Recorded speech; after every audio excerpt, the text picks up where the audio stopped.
Habang masayang papunta sila Yorme Isko Moreno sa isang nagtitinda ng ihawan, nabanggit nila ang salitang Betamax, TVJ, Este Tender Juicy Hotdog, at Pepsi, at may maririnig ba kayong mura?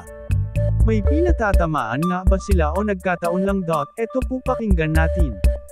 Hoy! May Betamax! Ay! Wow! Ang gwapo mo rin! Hoy! Hoy! Hoy! Talagang ganyan! Pag Talagang ganyan! Pag nauso lang yung mukha mo, gagwapo ka talaga.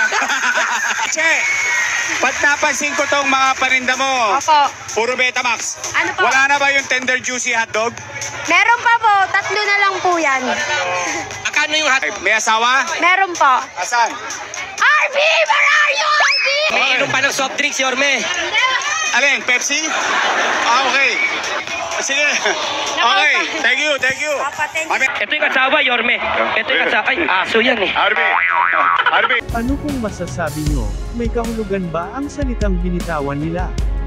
Leave your comments below, at kayo na ang baalang humusga. Subscribe na rin at salamat sa panunood.